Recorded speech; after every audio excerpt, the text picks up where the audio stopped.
السلام علیکم ورحمۃ اللہ وبرکاتہ۔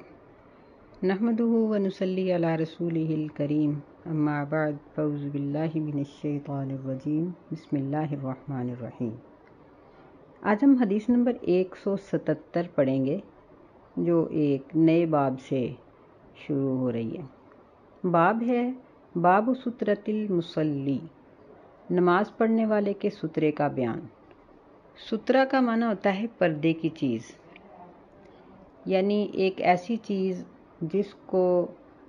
سامنے رکھ کر نماز پڑھنے والا نماز پڑھے، اور اس کو آگے رکھنے کا مقصد یہ ہو کہ دوسرے لوگوں کو گزرنے کا راستہ مل سکے، خواہ وہ کوئی دیوار ہو یا ستون ہو یا نیزہ گاڑ لیا جائے یا لکڑی ہو یا گھر کے سامان میں سے کوئی ایسی چیز اپنے سامنے رکھ لی جائے جو نمازی کے اور دوسروں کے درمیان حائل ہو جائے، اور وہ چیز غیر شرعی نہ ہو، یعنی اس کے اوپر کوئی تصویر بنی ہوئی نہ ہو، یا جس طرح کوئی ایسی چیز ہوتی ہے جو دیکھنے میں مکروہ لگے، مثلا جھاڑو یا اس طرح کی چیز نہ ہو، بلکہ کوئی اچھی چیز ہو، مثلا کرسی ہے یا کوئی اور اس طرح کا کوئی فرنیچر کا کوئی حصہ ہے، یا ایسے ہی مثلا بیڈ کو اپنی اوٹ بنا لیا جائے، سترہ بنا لیا جائے، تو یہ ساری چیزیں سترہ کے اندر ہی آ جاتی ہیں۔ اس کے رکھنے کا مقصد یہی ہے کہ گزرنے والا نمازی کے قریب سے نہ گزرے بلکہ اس کے پیچھے سے گزرے، اور نمازی کی توجہ اپنی نماز کی طرف رہے اور دوسری چیزوں کی طرف اس کی توجہ نہ ہو۔ عن ابی جہیم ابن الحارث رضی اللہ تعالی عنہ، ابو جہیم بن حارث رضی اللہ تعالی عنہ روایت کرتے ہیں، قال قال رسول اللہ صلی اللہ علیہ وسلم، وہ کہتے ہیں کہ رسول اللہ صلی اللہ علیہ وسلم نے فرمایا، لو یعلم المار بین ید المصلی ماذا علیہ من الاثم، اگر مار گزرنے والا نمازی کے آگے سے گزرنے والا یعلم جان لے، یعنی اگر جان لے وہ شخص جو نمازی کے آگے سے گزرنے والا ہے، ماذا علیہ من الاثم، کہ اس پر کس قدر گناہ ہے، لکان ان یقف 40 خیر لہ من ان یمر بین یدیہ، تو اس کے لیے بہتر ہے، یعنی وہ بہتر سمجھے کہ وہ 40 تک کھڑا رہے نمازی کے آگے سے گزرنے سے بچنے کے لیے۔ متفق علیہ۔ یہاں 40 کی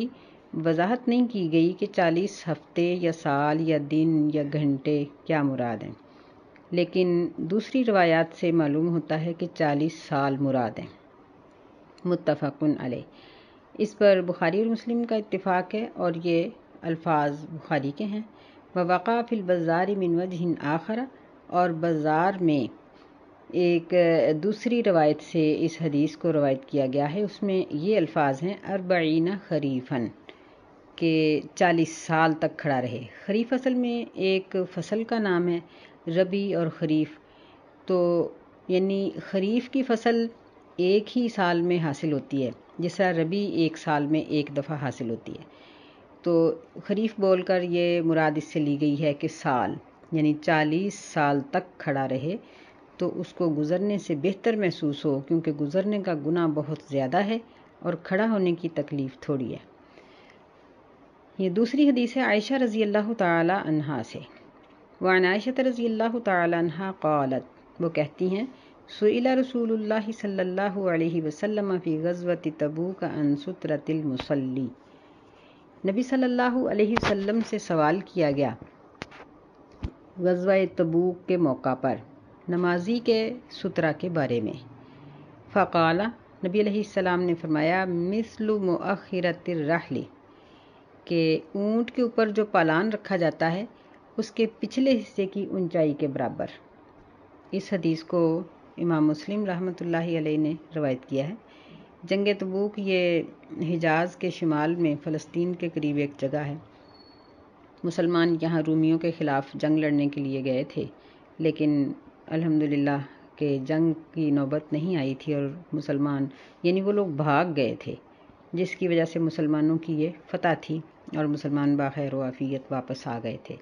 تو اس وقت جب آپ سے سوال کیا گیا کہ یہ سترہ کی لمبائی چوڑائی کیا ہو، تو آپ نے چوڑائی کا ذکر نہیں کیا بلکہ لمبائی کا ذکر کیا ہے کہ اس کی لمبائی یا اونچائی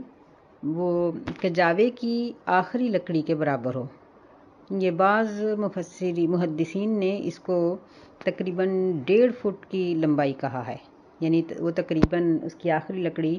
1.5 فٹ کے قریب، 1 ہاتھ کے قریب اونچی ہوتی ہے۔ تو یہ کہا کہ اتنا اونچا سترہ ہونا چاہیے۔ تو اس کا حکم کیا ہے؟ حکم یہ ہے کہ سترہ کا رکھنا لازم ہے، یعنی نمازی کو چاہیے کہ وہ لازمی طور پر اپنے آگے سترہ رکھے یا کسی ایسی جگہ پر نماز پڑھے جہاں کسی دوسرے کا گزر نہ ہو۔ یعنی یہ نہیں ہے کہ اب رستے کے درمیان میں یا صحن کے درمیان میں مصلی بچھا لے، اب دوسرے گزرنے والے کیا کریں۔ یا ایسے ہی اگر کوئی مسجد ہے یا کوئی ایسی جگہ ہے تو وہاں بھی یہ چاہیے کہ تھوڑی جگہ دیکھ کر نماز شروع کی جائے۔ یعنی ایک تو یہ نا کہ نماز جماعت کے ساتھ ہے، اب اس کے بعد سب لوگ بیٹھے اپنی صفوں پر، اپنی اپنی جگہوں پر، یا تھوڑی جگہ بدل کے سنتیں پڑھ رہے ہیں، یہ تو ٹھیک ہے۔ ایسی صورت میں یہ ہوگا کہ اگر کسی کو گزرنے کی ضرورت ہے تو اس کو حکم ہے کہ وہ صف کے درمیان سے گزر جائے۔ یہاں یہ بات بھی یاد رکھنے کی ہے کہ یہاں جو منع کیا گیا ہے نا، وہاں لفظ استعمال کیا گیا ہے مار کا معنی ہوتا ہے چوڑائی رخ کسی چیز کو پار کرنا، گزرنا۔ تو یعنی نمازی کے آگے سے گزرنا جو ہے نا وہ منع ہے، اور اگر ہم اس کے آگے کھڑے ہو جائیں گے تو یہ منع نہیں ہے۔ مثلاً 2 لوگ یا 4 6 لوگ نماز پڑھ رہے ہیں، تو آپ تصور کریں کہ یعنی ایک شخص اگر آگے سے پیچھے جانا چاہتا ہے، پیچھے والوں کو تو اجازت نہیں ہے کہ وہ صفوں کو چیر کر آگے گزریں، ان کو یہی حکم ہے کہ اگلی صفوں کو پہلے پورا کرو اور جہاں جہاں پیچھے جگہ ملتی جاتی ہے وہاں وہاں کھڑے ہوتے جاؤ، یا سلام پھیرنے کے بعد اگر کوئی جگہ بدل لے تو اس میں کوئی حرج کی بات نہیں ہے۔ لیکن اگر اگلے شخص کو باہر نکلنے کی ضرورت پیش آئے تو وہ کیا کرے؟ تو وہ کسی دوسرے نمازی کے آگے سے نہ گزرے بلکہ صف چیر کے درمیان سے آ جائے، یعنی جہاں بھی کھڑا ہے وہیں سے وہ دائیں طرف رخ موڑ لے یا بائیں طرف، اور سیدھا ہی چلا آئے، اور ہر دو نماز پڑھنے والوں کے درمیان سے گزرتا جائے، اور باہر نکلنا چاہتا ہے تو نکل جائے۔ اس کو ہم آگے سے گزرنا نہیں کہیں گے۔ تو آگے سے جو گزرنے کا منع کیا گیا ہے، اس سے بچنے کے لیے سترہ رکھا جاتا ہے۔ تو گھر میں بھی جب ہم نماز پڑھیں تو ہمیں چاہیے کہ کسی دیوار یا کسی ستون کے قریب ہو کر نماز پڑھیں، کہ اس طرح سترہ جب قریب ہوگا تو نمازی کی توجہ نماز کی طرف رہے گی، اور ادھر ادھر اس کی توجہ خرچ ہونے سے، مبذول ہونے سے وہ شخص بچ جائے گا، یعنی نماز میں اس کا دھیان نماز کی طرف ہی رہے گا، کسی اور طرف نہیں جائے گا۔ تو یہ مطلب اس سے معلوم ہوا کہ نمازی کے لیے یہ حکم ہے کہ وہ سترے کا لحاظ رکھے۔ اگر کوئی کھڑی کرنے والی چیز نہیں ہے تو کچھ ہی رکھ لے، جس طرح فرض کر لیں کہ وہ مسجد میں ہے تو کوئی اوٹ بھی اس کو نہیں مل رہی اور اس نے اکیلے نہیں نماز پڑھنی ہے، باقی لوگ نہیں پڑھ رہے یا پڑھ چکے ہیں، تو پھر وہ اپنے آگے کوئی چادر یا کوئی دوپٹہ لپیٹ کے یا کوئی بھی چیز اپنے آگے رکھ لے تو انشاءاللہ کفایت کر جائے گی، کیونکہ آگے ہم پڑھیں گے کہ نبی علیہ الصلوۃ والسلام نے فرمایا کہ اگر کوئی بھی چیز نہ ملے تو خط کھینچ لو۔ تو جب ہم اس حدیث کو پڑھیں گے پھر اس پر مزید وضاحت کریں گے۔ بہرحال اس مسئلے کو اچھی طرح سے یاد رکھنا چاہیے کہ جس طرح نمازی کے آگے سے گزرنا منع ہے، اس طرح نماز پڑھنے والے کا بغیر کسی احتیاط کے نماز شروع کر دینا بھی بہتر نہیں ہے۔ اس کو بھی چاہیے کہ وہ دوسروں کو تکلیف سے بچانے کے لیے کسی ایسی جگہ پر نماز پڑھے جہاں دوسروں کو کوئی مشکل پیش نہ آئے۔ وعن صبرۃ بن معبد الجہنی، صبرہ بن معبد الجہنی رضی اللہ تعالی عنہ فرماتے ہیں، قال رسول اللہ صلی اللہ علیہ وسلم، رسول اللہ صلی اللہ علیہ وسلم نے فرمایا، لیستتر احدکم فی الصلاۃ ولو بسہم، اخرجہ الحاکم، کہ چاہیے کہ تم میں سے ہر ایک اپنی نماز کے لیے سترہ بنائے، ولو بسہم، اگرچہ تیر ہی ہو۔ یعنی اس حدیث سے معلوم ہوتا ہے کہ سترے کے ساتھ نماز پڑھنا یہ پسندیدہ ہے۔ اور دوسری بات یہ معلوم ہوئی کہ سترہ کی چوڑائی کا ذکر نہیں ہے، کیونکہ تیر چوڑا نہیں ہوتا، صرف اس کی اونچائی کا ذکر ہے کہ وہ تقریباً 1.5 فٹ کے قریب اونچا ہونا چاہیے یا اس سے کچھ زیادہ ہو جائے۔ وعن ابی ذر رضی اللہ تعالی عنہ قال، سیدنا ابو ذر رضی اللہ تعالی عنہ فرماتے ہیں، قال رسول اللہ صلی اللہ علیہ وسلم، رسول اللہ صلی اللہ علیہ وسلم نے فرمایا، یقطع صلاۃ المرء المسلم، کہ مسلمان آدمی کی نماز منقطع ہو جاتی ہے، اذا لم یکن بین یدیہ مثل مؤخرۃ الرحل، ایسے وقت میں جب کہ اس کے سامنے کجاوے کی آخری لکڑی کے برابر کوئی چیز نہ پڑی ہو تو اس کی نماز منقطع ہو جاتی ہے۔ المرأۃ والحمار والکلب الاسود، یعنی عورت کی وجہ سے، گدھے کی وجہ سے اور کالے کتے کی وجہ سے۔ الحدیث، یہ ایک لمبی حدیث ہے اور اس میں یہ الفاظ بھی ہیں کہ الکلب الاسود الشیطان، کہ کالا کتا یہ شیطان ہوتا ہے۔ اخرجہ مسلم، اس کو مسلم نے روایت کیا ہے، اور مسلم میں عن ابی ہریرہ رضی اللہ تعالی عنہ نحوہ، اس میں ابو ہریرہ رضی اللہ تعالی عنہ کی روایت ہے، یعنی راوی ابو ہریرہ ہیں، اسی طرح ساری روایت ہے باقی، دون الکلب، لیکن اس میں کتے کا ذکر نہیں ہے۔ اور یہی روایت ولی ابی داود والنسائی، ابو داود اور نسائی میں عن ابن عباس رضی اللہ تعالی عنہ نحوہ دون آخرہ، یعنی ان دونوں کتابوں میں اس کے راوی سیدنا ابن عباس رضی اللہ تعالی عنہما ہیں، اور اس میں بھی نحوہ اس ایسے ہی روایت ہے دون آخرہ، لیکن اس حدیث کا آخری حصہ اس میں نہیں ہے۔ وقید المرأۃ بالحائض، اور ان دونوں کتابوں میں عورت پر یہ شرط ہے کہ وہ حائضہ ہو، یعنی حائضہ عورت کے گزرنے سے نماز منقطع ہو جاتی ہے۔ یہاں یقطع صلاۃ المرء، یعنی اس فقرے کا مطلب یہ ہے کہ نماز کی دراصل برکت کم ہو جاتی ہے، یہاں نماز کے باطل ہونے کا ذکر نہیں ہے، یعنی اگر کوئی شخص آگے سترہ نہیں رکھتا تو اس کے آگے سے کوئی گزر جاتا ہے تو اس کی نماز باطل نہیں ہوگی، بلکہ اس کے خشوع خضوع میں فرق آئے گا اور اس کی برکت کم ہو جائے گی۔ تو اس میں 3 چیزوں کا ذکر ہے کہ 3 چیزوں کے گزرنے سے نماز کی برکت اور اس کا خشوع منقطع ہوتا ہے۔ پہلی چیز ہے عورت، تو ظاہر بات ہے کہ مرد کے آگے سے اگر عورت گزرے گی تو اس کے خیالات بدلیں گے، ایسے ہی اگر عورت کے آگے سے مرد گزر جائے گا تو اس کے بھی خیالات بدلیں گے، کیونکہ ہم نے جو پہلی حدیث پڑھی ہے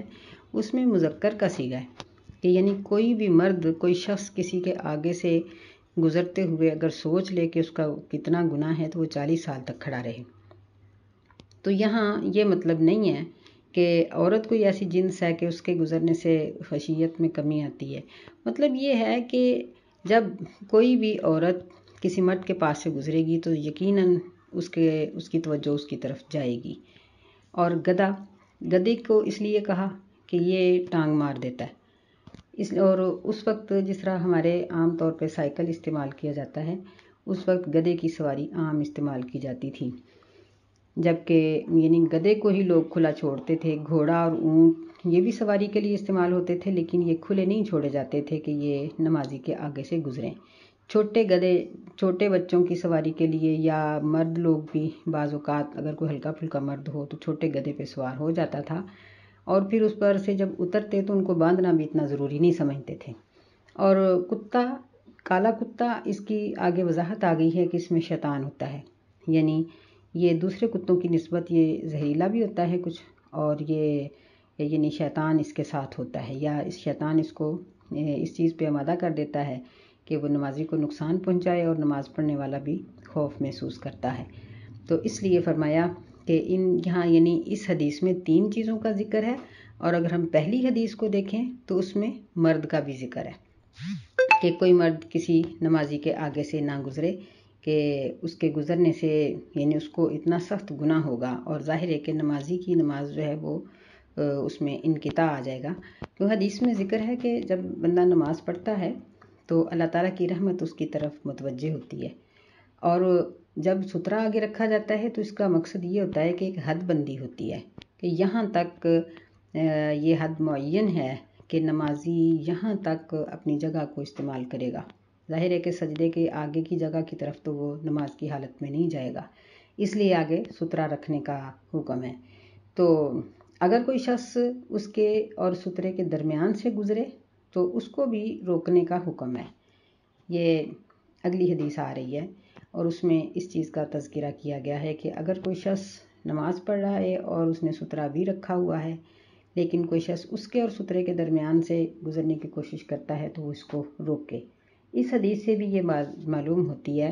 کہ ایسا کرنے سے اس کے خشوع خضوع میں فرق آئے گا، جس کی وجہ سے اس کو رکنے کا حکم دیا گیا ہے۔ تو اللہ تعالیٰ سے دعا ہے کہ اللہ تعالیٰ ہمیں تمام مسائل کو سمجھنے کی اور کما حق کا اس پہ عمل کرنے کی توفیق عطا فرمائے۔ نبی سعید الخدری رضی اللہ تعالی عنہ قال، سیدنا ابو سعید خدری رضی اللہ تعالیٰ عنہ فرماتے ہیں، قال رسول اللہ صلی اللہ علیہ وسلم، رسول اللہ صلی اللہ علیہ وسلم نے فرمایا، اذا صلی احدکم الی شیء یسترہ من الناس، جب تم میں سے کوئی کسی چیز کو نماز کے دوران لوگوں سے سترہ کے لیے استعمال کرے، یعنی سترہ رکھ لے، فَأَرَادَ أَحَدٌ أَن يَجْتَازَ بَيْنَ يَدَيْهِ، بس کوئی شخص ارادہ کرے کہ وہ اس کے اور سترے کے درمیان سے گزرے، فَلْيَدْفَعْهُ، تو نمازی کو چاہیے کہ وہ اس کو روکے، فَإِنْ أَبَى، بس اگر وہ انکار کرے، فَلْيُقَاتِلْهُ، تو نمازی کو چاہیے کہ اس سے لڑے، فَإِنَّمَا هُوَ الشَّيْطَانُ، پس بے شک وہ گزرنے والا شیطان ہے۔ متفق علیہ، یہ بخاری مسلم کی روایت ہے۔ اور وفی روایت فإن معه القرین، اور ایک روایت کے الفاظ یہ ہیں کہ اس کے ساتھ اس کا ہمزاد شیطان تھا، یعنی شیطان ہمزاد اس کا ہے جو اس کو گزرنے پر مجبور کرتا ہے۔ تو اس حدیث سے یہ بات معلوم ہوئی کہ اگر ایک شخص سترہ رکھنے کے بعد نماز پڑھتا ہے لیکن کوئی دوسرا شخص اس کے اور سترے کے درمیان سے گزرنے کا ارادہ کرے تو نمازی کو چاہیے کہ اپنے ہاتھ سے اس کو اشارہ کرے اور رکنے کا کہے۔ اگر وہ باز نہ آئے تو ذرا ہاتھ کے ساتھ زور سے اس کو روکے۔ یہاں لڑنے کا مطلب یہ نہیں ہے کہ نماز کی شکل کو چھوڑ کر وہ اس سے لڑائی جھگڑا شروع کر دے کہ دیکھنے میں پتہ ہی نہ چلے کہ یہ نماز پڑھ رہا تھا، نہیں، ایک ہاتھ مسلسل سینے پر یا جس بھی حالت میں ہو اسی میں رہے گا۔ ظاہر ہے کہ قیام کی صورت میں ہی کوئی گزر سکتا ہے، جب وہ رکوع کر رہا ہے یا سجدہ کر رہا ہے تو اس صورت میں کوئی نہیں گزر سکتا، یا تشہد کی صورت ہو سکتی ہے کہ وہ تشہد بیٹھا ہو تو کوئی گزرنے کی کوشش کرے۔ تو بہرحال اپنے ہاتھ کو تھوڑا اشارہ کرے کہ میں نماز پڑھ رہا ہوں، اگر اس کی پھر بھی توجہ نہ ہو اور وہ گزرنے کی کوشش کرے تو اپنے ہاتھ کو ذرا سخت کر لے اور اس کو روکنے کی کوشش کرے، کیونکہ وہ شخص جو اس کے آگے سے بچہ ہے یا بڑا ہے گزرنے کی کوشش کر رہا ہے، اس کے ساتھ شیطان ہے جو اس کو اکسا رہا ہے۔ وعن ابی ہریرہ رضی اللہ تعالی عنہ، سیدنا ابو ہریرہ رضی اللہ تعالی عنہ سے روایت ہے، ان رسول اللہ صلی اللہ علیہ وسلم قال، بے شک رسول اللہ صلی اللہ علیہ وسلم نے فرمایا، اذا صلی احدکم فلیجعل تلقاء وجہہ شیئا، جب تم میں سے کوئی نماز پڑھے تو اس کو چاہیے کہ وہ اپنے چہرے کے سامنے کچھ رکھ لے، یعنی کوئی چیز سترہ بنا لے، فَإِن لَّمْ يَجِدْ، پس اگر وہ کچھ بھی نہ پائے، فَلْيَنصِبْ عَصًا، تو اس کو چاہیے کہ وہ اپنی لاٹھی گاڑ لے، کھڑی کر لے، فَإِن لَّمْ يَكُن،